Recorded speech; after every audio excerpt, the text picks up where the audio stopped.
बिस्मिल्लाहिर्रहमानिर्रहीम। बाब अहवन अहल अन्नार अज़ाबन।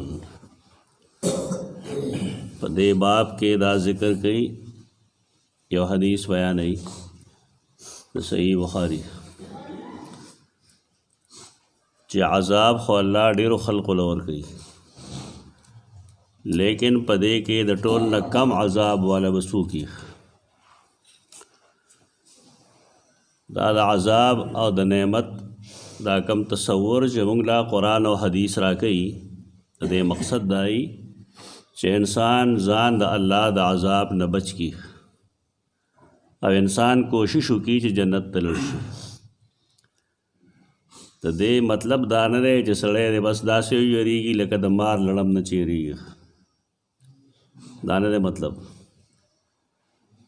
और दा कौल हम गलत है कम जे बाद खल्क़ वेली दी चीज़ो द अल्लाह द अज़ाब ना द बच के दो द वजे जान द गुनाह न बच को तो जान न फ़लसफ़े नी बयानुल बकार दा द मुअतज़िला या दारंगे द नूर अक़ल परस्तो तरीक़ा दा और पे के बाद सूफिया हम शामिल ली चिमुंगा द अज़ाब देरे जान द गुनाह न साथ ले और द जन्नत पतम बांधे मुंग सहने के कार न को दा खुदा अल्लाह द कुरान तकजीब दे कुरान मजीद के वदाह सूरत नहीं इंशाअल्लाह चपाए के बा याद आज़ाब यर नहीं और या वद जन्नत नेमत नहीं खलक अगेत लालच हुई दाल खल को खबरी दी कुरान और हदीस देता तरगीब व तरहीब हुई ये इंसान रगबत और कवल चिकता अल्लाह खबरो मनला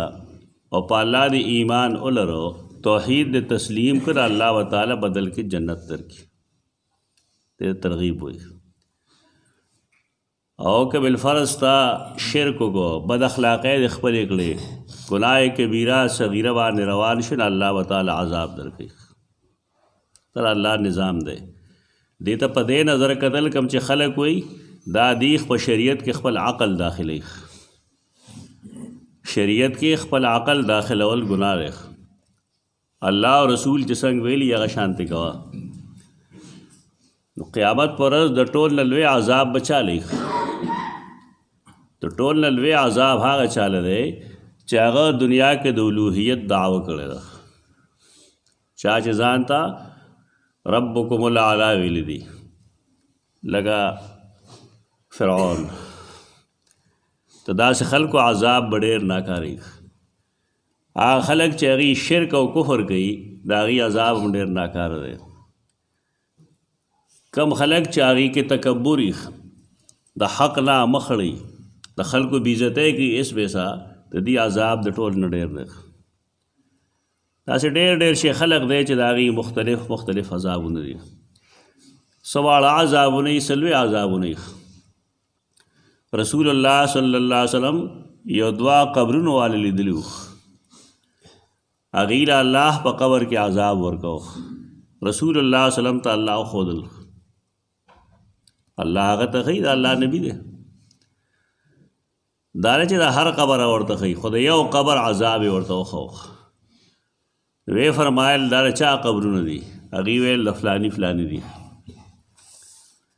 रसूलुल्लाह सल्लम फरमायल यो लख तरोड़े द कजुरे अगे पमियंजवाने उशलोला प यो कब्रे के खुदा प बल कब्रे के खुदा अवे फरमायल माद अल्लाह न सवाल को चित्रके में पूरे दा सांग शनी न तरगे पूरे बा पदीवान ने अल्लाह अज़ाब स्पकई दा हदीस ते दे न खलक दा इस्तदलाल की च पकबर बान शिन से शे जवल खरी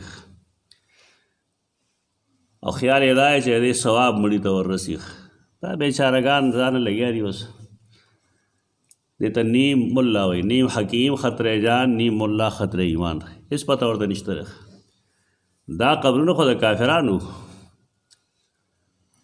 रसूलुल्लाह सल्लम पबल कबर बांधे बोले द कजूरी सांगनी देखी दाखो अगर रहमतुल लिल आलमीन हो तो देखो दा मतलब नहीं जदा शरीयत दे इजाज़त और गई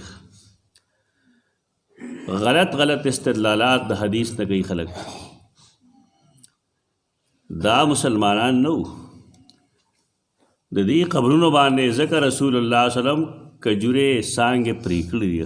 تاسو ټول زمیندار یې او په دې پوهېږئ چې کله ته یو څانګه پرېږې په منځ باندې نو هغه زر وچېږي او که نه هغه څانګه زر وچېږي چې هغه روغه کېښودی شي. کومه زر وچېږي؟ کومه چې کټ کړی شي په منځ باندې.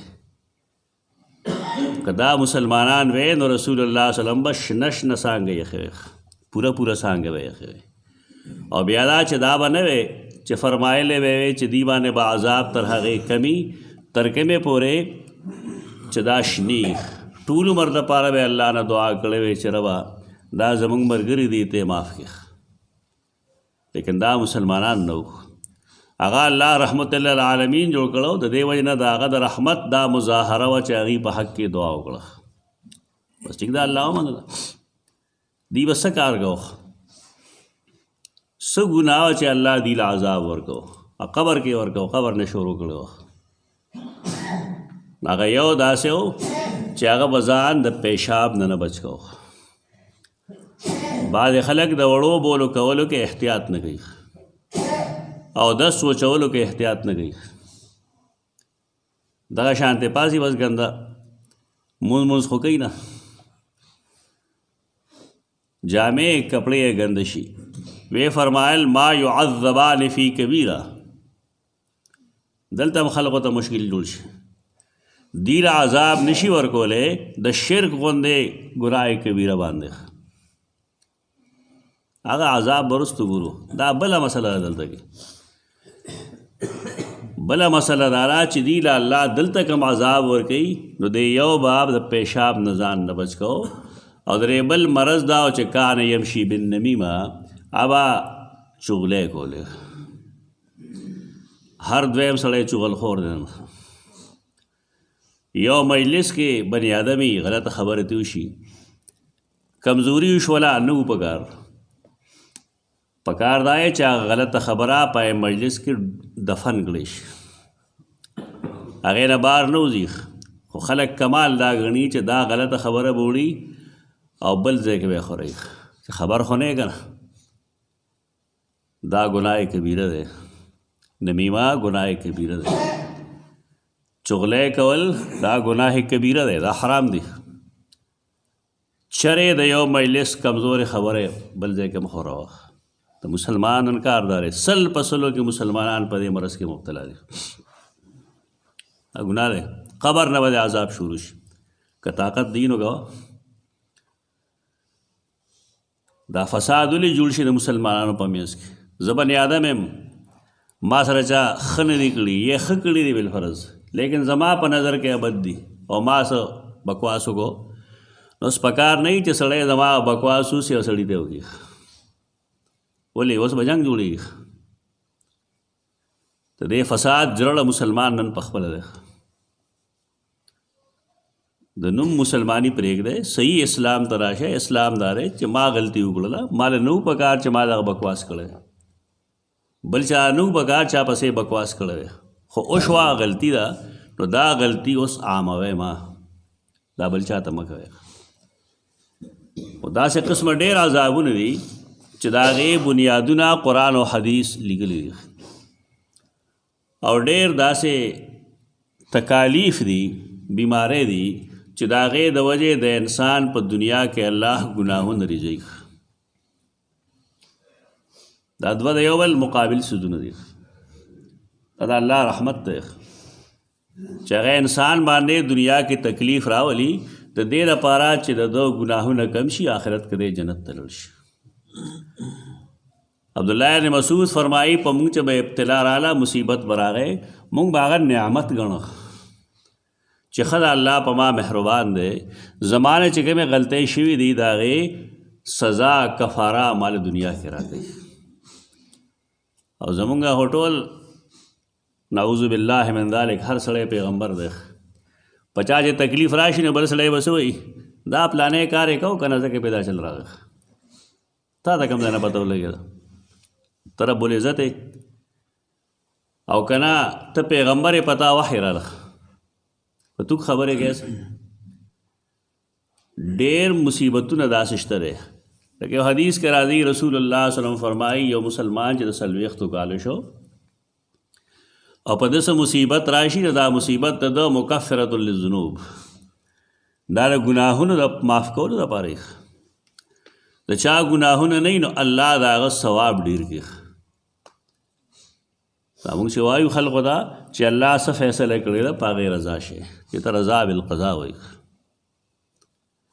دا د انسان کمال دی چې ته به تکلیف وي لیکن تکلیف چې د الله د طرفه دی نو دی په هغې رضا ښکاره کړي چې رب ستا بنده یم ستا غلام یم ته چې ما سره څه کوې نو ته کولی شي زما څه اختیار ده. خلقو نه د توحید دا پهلو رک شي بیا جون ځان له خراب کړي. جون مه خرابوئ. دا الله بندگی ده دا الله قدرت دی. الله که انسان له ښه ورکوي نو هم شکر ادا کول پکار دی او که الله تکلیف ورکوي نو هم صبر کول پکار دی. نو خلق خو ډېر شی دی داسې سودخورو له الله عذاب ورکوي بدکارو له الله عذاب ورکوي دروغجنو له الله عذاب ورکوي خو په دې ټولو ګناهګارو کې په دې ټولو چاله چې عذاب ورکولی شي په دې کې احون عذاب د چا دی تر ټول نه معمولی کمزور ہے احون کمزوری ته وایي. سیدنا نعمان بن بشیر فرمائی سمعت النبی صلی اللہ علیہ وسلم یقول ما د نبی کریم صلی اللہ علیہ وسلم لا اوریدلی دی اغي فرمایل ان احول اهل النار عذابا یقینا ترټولنا کم عذاب والا پور والو کې یوم القیامت د قیامت پر ورځ لرجل خامخ اغه سړی دی توضع فی اخمص قدمه قدم خپه چې ورته مونږ وایو خپه خو د قدم نه شروع شي تر افغانې پورې لیکن عمومي طور مونږ قدم هغې خپې هغې حصې ته وایو چې په هغې خلک ګرځي مونږ وایو یو 2 قدمه لاړ شه قدم منې یو 2 خپې او اخمس خې میم صاد تلې لاندې تلې دیتا خمس اخمس وایي خامخ هغه سړی دی توضع فی اخمص قدمه چې کېښودی به شي د هغه د دواړو خپو د تلو د لاندې جمرتن جمره د اور سروټ کې ته وایي دغه ځای چې یخ شي که نه نو د انسان ته ډېر یخ شي نو انسان ته بې شمېره تکالیف راځي او انسان ته چې تکاوټ ورسي او دغه ځای معمولی ہلکا دباؤ کړی شي نو انسان ته آرام راځي. وجود کې باید ځایونه دي داسې قیمتي خو ټول دي خو د هغې ډېر زیات اثري بالخصوص د خپې د قدم تکاوټ په روکولو کې د هغې ډېر زیات اثر دی. دارنګې سزا ورکولو کې هم د هغې اثر دی. باید ځایونه ډېر حساسي د ولو میز ډېر زیات حساسي کله چې دا یخ شي نو انسان ته بې شمېره بیماری راځي ولې هغې ته مخامخ جګر وغیره دي دې وجې نه کم خلک چې هوښیار وي هغې علم وي نو هغې د اولو منځ زر وچوي دې لپاره چې د دې ګرمي به حل شي او کم خلک چې بې خبره وي نو هغه بس ایره معمولي غسل یې کړي او بیا ټول ټیټ ګرځي پکار دی چې انسان د دې څیز نه خبر وي چې کم ځای فوراً اچول پکار دی هغه فوراً ګرمول پکار دی. نو اخمص القدمین د خپو تلی لاندې تلی چې کېښودی شي د هغه د دواړو خپو د لاندې نه جمرتون سروټ جمرات جمع راځي یغلی منها دماغه چې جوش به وهي د هغې نه د هغه دماغ دا بالکل هغه سزا را کومه چې پرون تاسو د ابو طالب د سزا باره کې او دې وجې نه محدثین وي دې نه مراد څوک دی دې نه مراد ابو طالب دی. دا د علماء یو خبره ده لیکن دا هم کېدی شي چې نورم داسې څوک وي چې هغې له الله دغه شانته عذاب ورکړي هغه بې شمېره دنیا ده یعنې ډېره زیاته دنیا ده لویه دنیا ده لوی مخلوق دی الله دا عذاب چاله ورکوي نو د دې جواب یو بل حدیث کې راځي د انسان ذهن دې په دې مطمئني د الله د عذاب نه یره پکار ده د الله د رحمت امید ساتل پکار دي لیکن مونږ به په الله باندې کم یقین ساتو. مونږ په الله یقین دا ساتو چې انشاءالله الله په مونږ رحم کوي او مونږ به جنت ته ځو. رسول الله صلی الله علیه وسلم فرمایي انا عند ظن عبدی بی. زه یو سړي سره به هغه سلوک کومه کم چې هغه زما په باره کې ګمان وکړو. که یو سړي ګمان دی چې الله ما جنت ته نه بوځي زه به نه بوځم، او که د یو سړي ګمان دی چې الله ما جهنم ته بوځي نه به دي. په الله باندې الله زمونږ دوست دی. په دوست باندې پکار دی چې انسان ښه یقین وساتي. انا عند ظن عبدی بی. حدیث کرا دی رسول الله صلی الله علیه وسلم داغه یو صحابیه داغه ور بلی په منا کې یا صفا مروه کې لګیا دا. رسول الله صلی الله علیه وسلم داغه خوا کې تیر شناغه ورته ویل یا رسول الله تاولی دل چې کله به ور تیز شنه ما خپل بچی ځان سره نږدې کو، او چې کله به ور مدمونه بیا ما بچی پرېښی و. تو سوال مطلب دا غې دا او چې زه خو خپل بچی ور ته نه غورځول غواړم، نو الله به خپل بندگان ور ته ولې غورځوي؟ تو سوال مطلب دا دی چې زه خو د دې بچی خالق نه یم، ته خو الله پیدا کړی او الله د خپلو بندگانو خالق دی. نو الله به د خپل بندگان ولې جهنم ته بوځي؟ حال دا چې د الله رحمت د هغه په غضب باندې مخکې دی. رسول الله صلی الله علیه وسلم فرمایل مختصر جمله چې الله ورته نه داخلي الا کل مارد او متمرد، مگر هغه سړی چې هغه د الله د خدایتوب نه انکار وکړي. کم سړی چې الله ته برند کیږي د هغه احکام نه تسلیموي، هغه ته سر تسلیم نه جھکاوي، نو الله دغه شان خلق جهنم ته بوځي. مسلمانان داسې نه دي. مسلمانانو الله منلی دی، دی غلطۍ سره یو ګناه وکړي او دی دپاره الله بیا استغفارم مشروع کړی دی چې استغفار دی ووایي، خپله کمی دی ختم کړي په دغې باندې. د دې عذابونو د تذکرو دا مطلب دی چې انسان لیونی شي. اکثر د خلکو طریقه داره چې د الله د عذابونو ذکر داسې کوي که نه چې هر سړی څه وایي چې بس ما خو جهنم کې بس هغه ګلې واله. دا انداز غلط دی د دین د رسولو، او دا انداز هم غلط دی چې یو سړی ته په ګناه باندې تکړه کړي.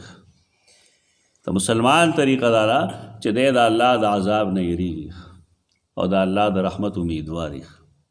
ته دی په دې میانځ میانځ کې دی ژوند تېروي. د عذاب نه چې یریږي نو ګناه خو هله نه ورځي، او د رحمت امیدوار چې نو د الله د رضا کولو کوشش کوي. ته یې دواړو په میانځ کې ژوند تېروه نو کار به سمیږ. او که ته یو طرف ته مایل شي چې زه مسلمان یم او ما ته څه ګناه نقصان نه راګي، نو د ټول نه لوی ګناهګار به شي. او که د یو سړي خیال لایي چې زه ډېر ګناهګار یم الله ما نه بخي، نو دی غریب هم تباه شي. الله داسې نه دی. کم خلک چې هغه ته برندېږي نه، مونږ انسانان یو، مونږ سره خپل نفس دی، خپل شیطان دی مونږ سره، زمونږ حرسونه یي، زمونږ لالچونه یي، دا ګناهونه کوو مونږ، لیکن بل طرف ته د الله د رحمت امیدوار هم یو. نو دی میانځ میانځ کې ژوند تېروئ او ځان په دې پوهوئ چې ترغیب او ترهیب مقصد هغه دا دی چې انسان د نیکۍ په عمل باندې تیار شي او د بدۍ نه ځان وساتي. اقول قولي هذا استغفر الله.